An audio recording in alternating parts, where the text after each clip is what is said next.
सौभाग्यशाली तोता। बहुत समय पहले की बात है। एक छोटे से गांव के पास एक सुंदर जंगल था। उस जंगल में तरह तरह के पक्षी और जानवर रहते थे। उन्हीं पक्षियों में एक अनोखा तोता भी रहता था, जिसका नाम चिरकू था। चिरकू को लोग सौभाग्यशाली तोता के नाम से जानते थे, क्योंकि जहां भी वह जाता, वहां कोई न कोई चमत्कार हो जाता या किसी की किस्मत बदल जाती। गांव के लोग मानते थे कि अगर चिरकू उनके घर आ जाए तो उनके जीवन में सुख और समृद्धि आ जाती है। चिरकू हमेशा खुश रहता और अपनी मधुर आवाज में गाने गाता। लोग उसे फल और अनाज खिलाते और उसकी भलाई की कामना करते थे।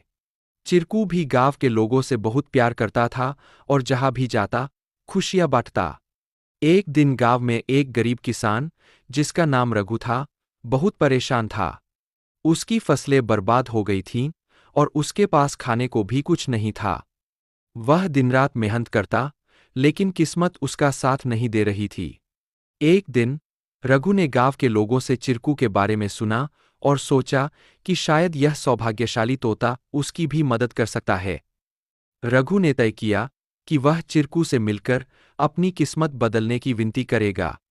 अगले दिन वह जंगल की ओर चल पड़ा और चिरकू को खोजने लगा। बहुत ढूंढने के बाद उसे चिरकू एक पेड़ की डाल पर बैठे हुए मिला। रघु ने बड़े ही आदर के साथ कहा। चिरकू ने रघु की बातें ध्यान से सुनी और उसकी आंखों में दया उमड़ आई। चिरकू ने अपनी चोंच में एक छोटी सी चमकती हुई पत्ती उठाई और रघु को देते हुए कहा, यह जादुई पत्ती है। इसे अपनी जेब में रख लो और जब तुम अपने खेत में काम करने जाओ तो यह पत्ती तुम्हारी किस्मत बदल देगी। रघु ने धन्यवाद कहा और वह पत्ती लेकर अपने घर लौट आया। अगले दिन वह अपने खेत में काम करने के लिए गया। जैसे ही उसने खेत में जुताई शुरू की, अचानक से बारिश होने लगी। उसकी सूखी जमीन हरी भरी हो गई और थोड़े ही समय में उसकी फसलें लहलहा उठीं। रघु की मेहनत सफल हुई और उसकी किस्मत सच में बदल गई। अब रघु के पास भरपूर अनाज था और वह फिर से खुशहाल जीवन जीने लगा। उसने गांव के लोगों को चिरकू की बुद्धिमानी और उसके द्वारा दी गई जादुई पत्ती के बारे में बताया। सभी लोग चिरकू की प्रशंसा करने लगे और उसे और भी अधिक प्यार देने लगे। लेकिन चिरकू ने रघु को एक बात कही थी। याद रखना, यह पत्ती सिर्फ तुम्हारी मेहनत का साथ देगी।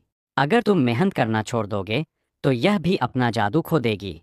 रघु ने चिरकू की बात समझ ली और कड़ी मेहनत जारी रखी। धीरे धीरे उसकी स्थिति पहले से बहुत बेहतर हो गई। वह गांव के सबसे सफल किसानों में से एक बन गया, लेकिन उसने कभी यह नहीं भूला कि उसकी सफलता में चिरकू और उसकी मेहनत का कितना बड़ा हाथ था। कहानी से सीख। इस कहानी से हमें यह सीख मिलती है कि किस्मत भी उन्हीं का साथ देती है जो खुद मेहनत करते हैं। सौभाग्य और अवसर तभी काम आते हैं जब हम अपने प्रयासों से उन्हें सही दिशा देते हैं। Please like, share and subscribe our channel to learn more.